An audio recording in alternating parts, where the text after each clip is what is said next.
Di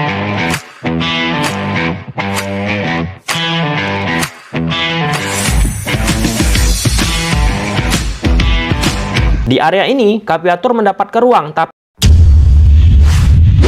Indonesia berhasil menahan imbang Panama dengan skor akhir 1-1 dalam lanjutan Piala Dunia U17. Terlebih dahulu, Panama bisa ciptakan gol di menit 45 plus perpanjang waktu ke 3 menit lewat Castillo. Di babak kedua, Indonesia bisa samakan kedudukan again lewat Arkan Kakak di menit 54 assist dari Welber. Sebelum lebih jauh, aku nggak pernah bosan-bosannya untuk ingatkan teman-teman, ketika teman-teman tonton video ini jangan lupa tekan tombol like-nya.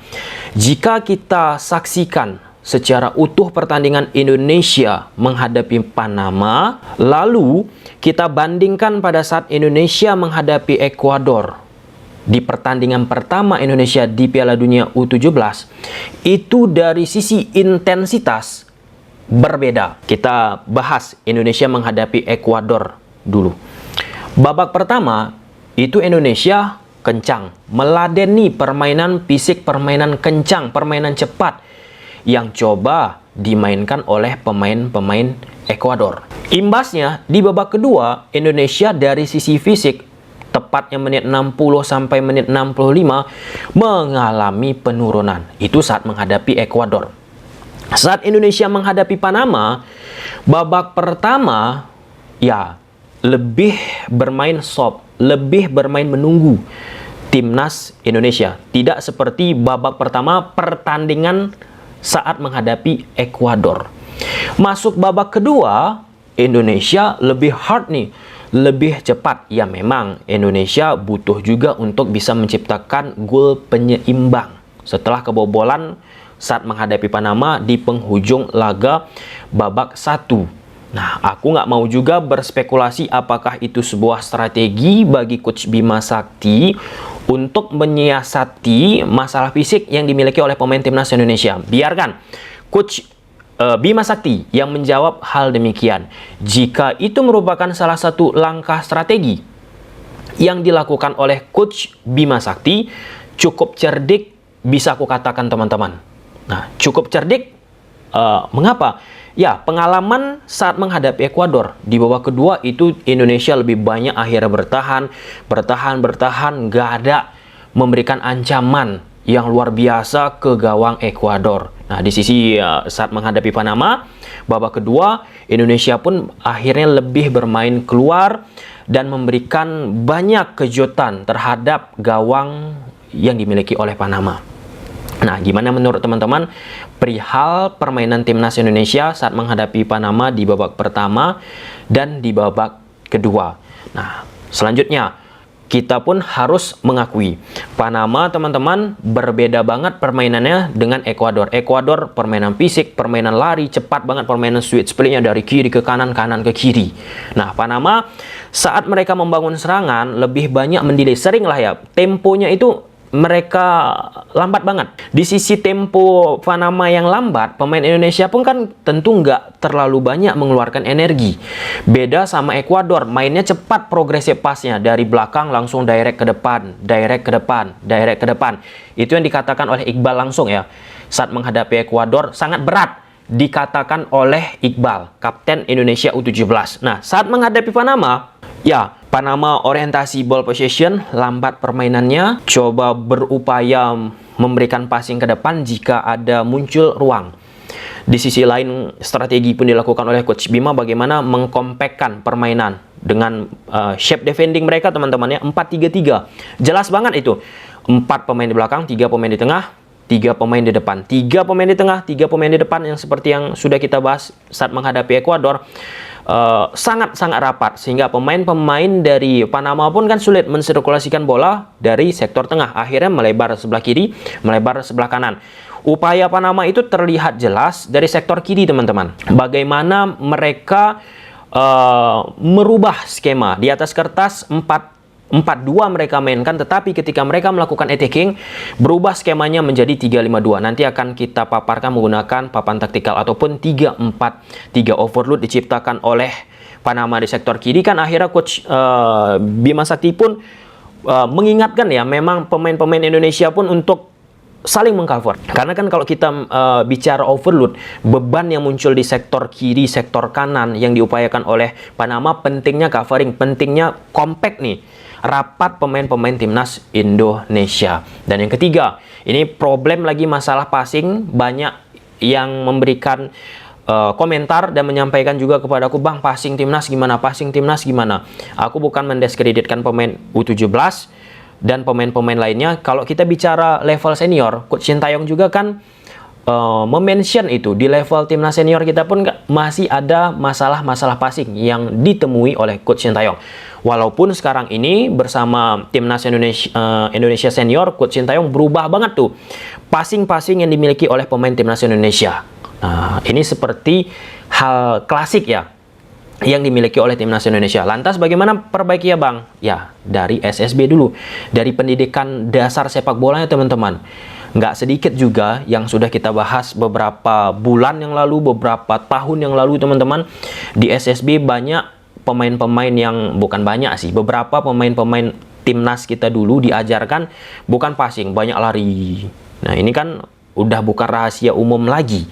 Dan aku pun mendapat informasi, teman-teman. Pertandingan-pertandingan Piala Dunia U17 kita ini disaksikan oleh beberapa anak-anak dari SSB. Penontonnya ya, itu bagus banget untuk bisa memunculkan awareness, untuk bisa memunculkan pengetahuan, problem solving bagi pemain-pemain muda kita nantinya ketika mereka udah masuk ke step selanjutnya. Ini abang-abang mereka banyak yang bisa mereka dapatkan dari apa yang dilakukan oleh pemain-pemain Indonesia. Oke, kita masuk dulu menggunakan papan taktikal. Di atas kertas, Indonesia bersama Coach Bima gunakan pola 1-4-3-3. Di belakang ada Ikram, kembali berhasil menampilkan permainan prima. Habil fullback sebelah kiri ini pun cukup proper, teman-teman ya. Meskipun ada satu kali loss of possession dirinya ketika dia bergerak ke depan, kemudian di sektor posisinya dicecar oleh pemain Panama. Kemudian Zaki Iqbal solid. Iqbal ya terlepas dari kesalahan passing yang ia lakukan, kemudian Panama bisa konversikan gol. Solid game lah ya, bisa dilihat ditampilkan oleh Iqbal di pertandingan Ekuador, di pertandingan Panama. Welber good game, attacking-nya bagus banget, bagaimana dia membantu pergerakan dan passing progresif ke depan. Di sisi lain, aku masih menanti melihat sisi defensif, sikapnya ya, Welber ketika bertahan. Panama dari sisi defense attacking, maksud aku, tidak begitu bagus, tidak lebih baik daripada Ekuador. Jadi Welber pun nggak begitu kelihatan. Tetapi kalau kita bicara menghadapi Panama, pergerakan-pergerakan Welber, kontrol bola Welber, memang dia berbeda banget sih kualitasnya jika kita lihat dengan pemain-pemain timnas yang lainnya. Tanpa mengurangi rasa hormat, tetap respect, tetap aku katakan pemain-pemain lain juga oke. Kemudian di sektor tengah ada Kaviatur, Vigo, Jidabin. Kemudian di sayap kiri ada Afrizal, Kakak, dan Jehan. Nah, ketika tanpa bola, timnas Indonesia tetap menggunakan struktur bertahannya, defendingnya 4-3-3 Nero, merapat ke tengah seperti ini, kemudian meningkatkan garis pertahanan. Ya, ini pada fase build up yang coba dilakukan oleh pemain-pemain Panama, teman-teman. Indonesia pun berupaya bergerak ke depan. Nah, Panama pun ketika mereka melakukan attacking, pola 4-4-2 ini pun berubah menjadi 3-5-2 ataupun 3-4-3 dengan Jimenez, Martin, Diaz di posisi belakang, Hall naik ke depan, Castillo berada di depan double pivot yang dimiliki oleh Panama. Skemanya seperti ini. Oke. Nah, problem yang dimiliki oleh Panama seperti saat Ekuador menghadapi Indonesia, di sektor tengah ini nggak banyak ruang yang mereka dapatkan. Iya, mereka menguasai bola. Iya, mereka coba memainkan. Tetapi di sektor tengah nggak bisa mereka ciptakan tingkat keberbahayaan, menciptakan sebuah kreasi dari sektor tengah. Akhirnya mereka lakukan apa? Permainan positional play. Castillo yang berada di belakang duo striker yang dimiliki oleh Panama ini, atau posisinya seperti ini, 4 lawan 4 mereka ciptakan, teman-teman. Di lini attacking yang dimiliki oleh Indonesia, disitulah Panama selanjutnya melakukan permainan kombinasi karena unggul orang. Hall nomor 5 ini bergerak ke depan. Rios yang berada di antara back timnas Indonesia, Castillo di antara dua pemain belakang timnas. Nah, seperti ini dia. Nah, kan muncul situasi overload 2 versus 1. Nah, tadi yang kita sudah jelaskan, Coach Bima fokus banget itu di central ban ataupun area taktikal, teman-teman, mengingatkan pemain timnas Indonesia itu untuk fokus, sehingga apa? Butuh sokongan, butuh supporting dari 3 pemain tengah timnas Indonesia ini agar bisa menutup pergerakan-pergerakan dari second line pemain Panama. Misalnya di sini Welber tertarik ke Hall yang sudah terima bola, maka Jidabin tutup ini posisi Rios, mengcover area, teman-teman. Sebaliknya juga, jika sudah tertarik 3 pemain timnas Indonesia ke sektor sebelah kiri permainan yang dimainkan oleh Panama, butuh juga nih pemain dari tengah untuk melakukan covering.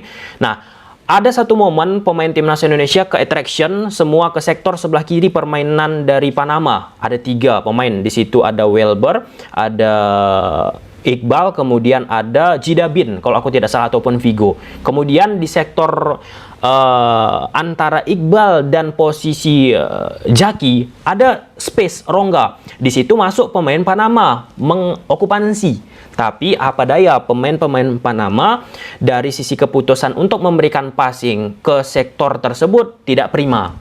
Nah, itu menjadi problem juga bagi timnas Indonesia kita di saat menghadapi tim yang berkualitas. Selanjutnya, Indonesia pun terbilang mempunyai beberapa kesempatan untuk masuk ke area tengah, untuk menang di area tengah. Tetapi ini kita bicara ya perkembangan ya, decision making. Ada kesempatan-kesempatan untuk bisa memberikan passing, timing memberikan passing ke rekan-rekan pemain Indonesia di area tengah itu nggak terlambat, sehingga defending 4-4-2 tanpa bola yang dimainkan oleh Panama terbentuk lagi dengan ideal. Contohnya, teman-teman, ketika tanpa bola Panama itu gunakan pola 4-4-2. Jimenez, Martin, Diaz, Hall turun, Rios turun, Vier, Castillo, Kruk. Nah, Indonesia bentuk attackingnya Afrizal seperti yang sudah saat menghadapi Ekuador, Jidabin, Figo, Caviatur, Abil naik, Welber naik, Hall, Jaki. Nah, di sini posisi Figo coba dibayang-bayangi oleh Kruk ataupun Castillo, saling bergantian mereka. Castillo kadang posisinya di sini juga, Rios naik di depan.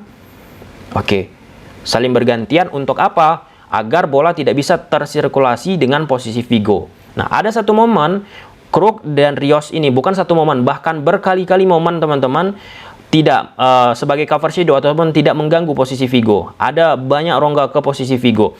Figo berhasil mengikat akhirnya posisi Moreno ataupun Rice, teman-teman, ke dirinya, sehingga ada muncul ruang bagi Caviatur. Nah, tentunya Vier kan menjaga posisi Habil. Nah, di area ini Caviatur mendapatkan ruang, tapi pemain-pemain timnas Indonesia di belakangnya tidak bisa memanfaatkan situasi tersebut lewat apa? Umpan-umpan depassing. Umpan-umpan depassing itu seperti yang sudah kita sering bahas eranya Coach Sintayong, dari pemain belakang langsung memberikan umpan ke depan. Nah, ada ruang bagi Caviatur, kemudian momentumnya tidak tepat, teman-teman, akhirnya terbentuk lagi 4-4-2. Secara kompak yang dibangun oleh Panama, sulit lagi Indonesia untuk bisa memanfaatkan sektor tengah dan akhirnya memanfaatkan sektor sebelah kiri, sektor kanan, sayap ya, kedua plank, teman-teman. Sebaliknya juga, Rice tertarik ke Figo, ada nih posisi Jidabin dapat. Nah, ada satu momen akhirnya Iqbal berhasil menarik pemain dari Panama, Rios, teman-teman, kemudian Jidabin yang dapat ruang, Iqbal passing ke dirinya. Nah, ketika Jidabin sudah dapat bola, drive ke depan, teman-teman, jarak antar pemain jauh. Jadi kesulitan Jidabin pun untuk menemukan pemain-pemain terdekat, menciptakan konektivitas, menciptakan jaringan, network, dan akhirnya mentah lagi. Akhirnya pemain Indonesia pun dari sisi permainan open play nggak begitu menunjang sisi agresivitasnya. Ketika kita bicara pertandingan ini, Panama pun tidak begitu spesial, Indonesia pun ya tidak begitu menggigit juga, teman-teman. Ya, yang membedakan Indonesia bisa mengkonversi dan memanfaatkan situasi bola mati. Contoh, gol yang diciptakan oleh Arkan kan awalnya berasal dari bola mati tuh.